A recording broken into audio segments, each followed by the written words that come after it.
안녕하십니까 성도 여러분, 최성수 목사의 말씀 묵상 시간입니다.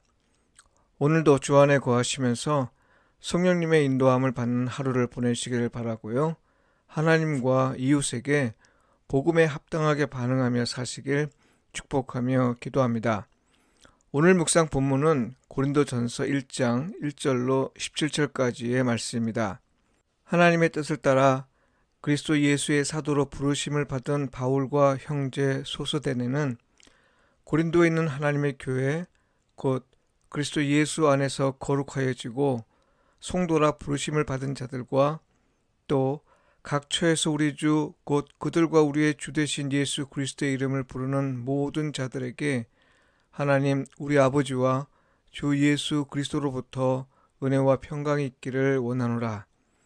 그리스도 예수 안에서 너희에게 주신 하나님의 은혜로 말미암아 내가 너희를 위하여 항상 하나님께 감사하노니 이는 너희가 그 안에서 모든 일 곧 모든 언변과 모든 지식의 풍족함으로 그리스도의 증거가 너희 중에 견고하게 되어 너희가 모든 은사에 부족함이 없이 우리 주 예수 그리스도의 나타나심을 기다림이라. 주께서 너희를 우리 주 예수 그리스도의 날에 책망할 것이 없는 자로 끝까지 견고하게 하시리라. 너희를 불러 그의 아들 예수 그리스도 우리 주와 더불어 교제하게 하신 하나님은 미쁘시도다.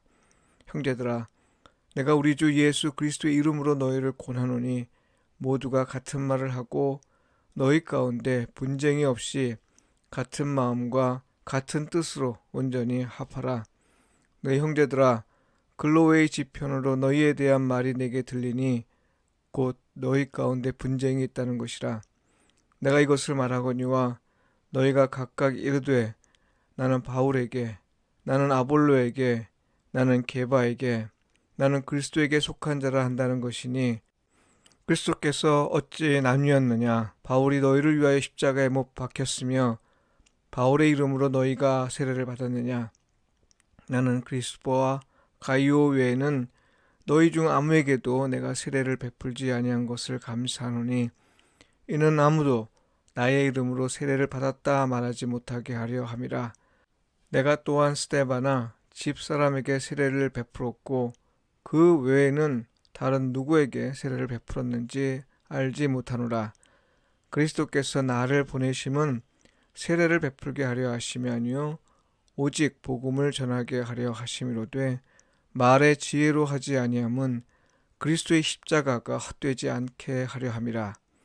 이는 주님의 말씀입니다. 아멘. 무엇을 위해 부름을 받았는지 생각하십시오. 이 제목으로 말씀을 묵상하겠습니다.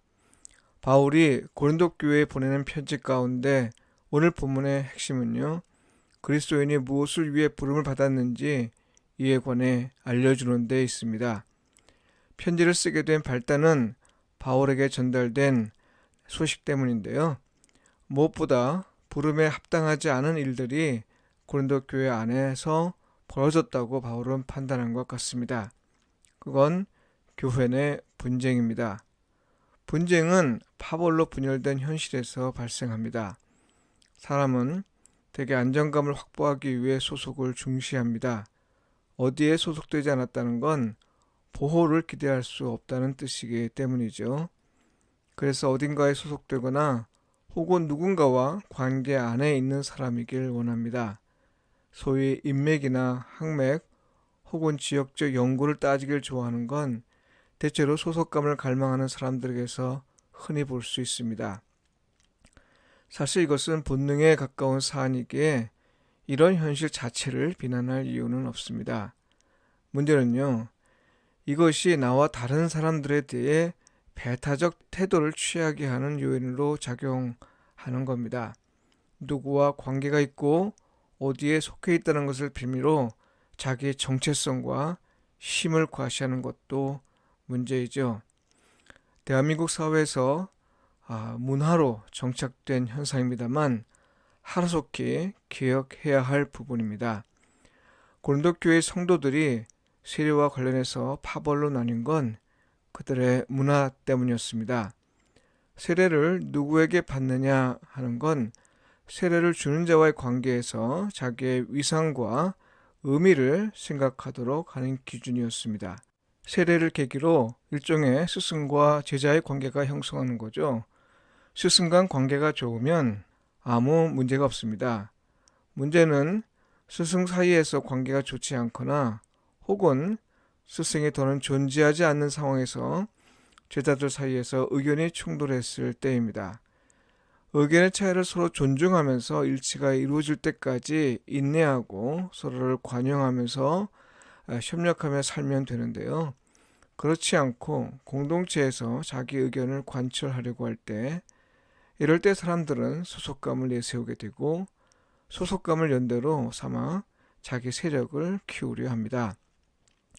분쟁으로 번질 사안이 아님에도 분쟁으로 나타나는 건요, 바로 교회 내 영향력이나 지배력에 대한 집착 때문입니다. 이건 하나님 나라와 교회의 관계에서 흔히 나타나는 왜곡 현상입니다. 하나님 나라의 본질은 하나님에게 주권이 있다는 겁니다. 다스리시는 분이나 돌보시는 분이나 사귐을 이끄시는 분이 하나님이시라는 겁니다. 교회 내 영향력이나 지배력에 매달리는 건 하나님 나라가 아니라 인간의 나라를 세우려는 시도입니다. 고린도 교회 분쟁에서 바울이 본 건 바로 이것이었습니다. 근데 여러분, 왜 이런 문제가 발생했을까요? 바울은 먼저 교회와 성도와 그리스도에 관한 이야기를 합니다.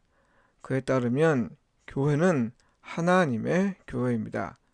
비록 세운 이는 사람이라도 절대 누구에게 속한 곳이 아니라는 겁니다.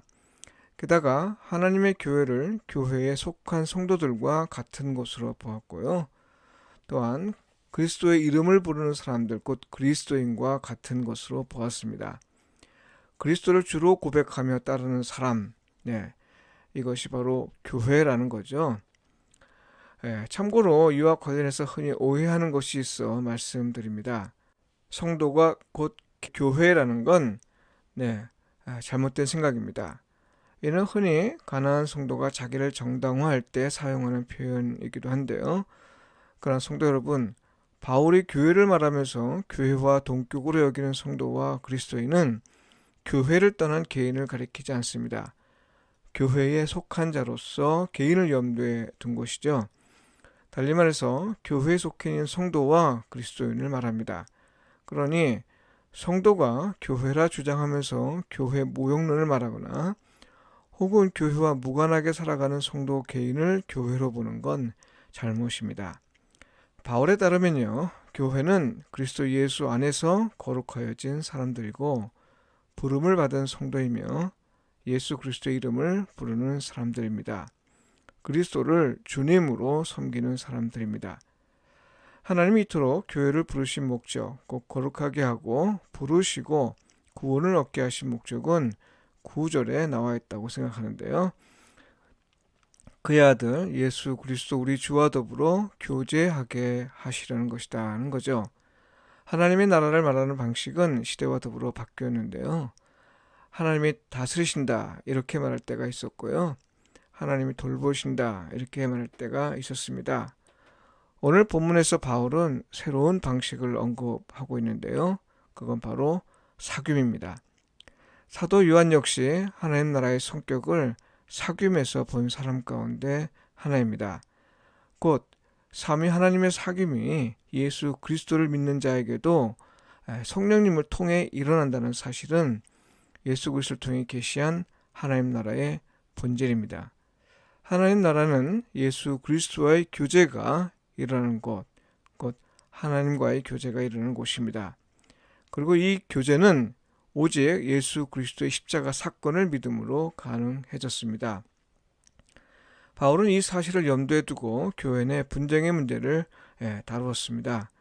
예수 그리스도만을 주님으로 고백하고 그와 사귐을 갖는 것, 바로 이를 위해 부름을 받은 사람들이 자기 세력을 키우기 위해 파벌로 나뉘고 분쟁한다는 건 있을 수 없는 일이라고 본 겁니다. 이에 바울은 자신의 사도직이 세례를 주기 위한 것이 아니라 복음을 전하기 위함이라는 사실을 강조합니다. 무슨 말이에요? 바울은 지금 세례 자체를 문제시한 게 아니고요. 다만 세례를 빌미로 자기 세력을 키우려는 인간의 욕망을 문제 삼은 겁니다. 복음은 우리가 예수 그리스도와 더불어 교제할 수 있게 되었다는 소식입니다.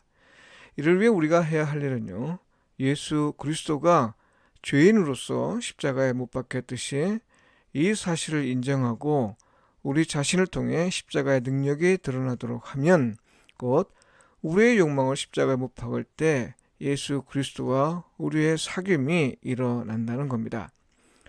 우리가 하나님 나라에 있음을 발견하게 된다는 거죠. 이를 위해 우리가 그리스도인으로 혹은 성도로 교회로 부름을 받은 겁니다. 이 사실이 우리의 욕망으로 인해서 은폐되거나 왜곡되거나 변질하면 안 될 것입니다. 기도드리겠습니다. 우리와 더불어 교제하시기 위해 우리를 교회로 부르신 하나님, 우리의 욕망은 사람의 나라를 원합니다. 아무리 노력해도 이런 욕망에서 온전히 벗어날 수 없음을 고백합니다. 주님, 우리를 도우셔서 부디 우리가 하나님 나라 안에서 발견되게 하소서. 예수님의 이름으로 기도합니다. 아멘.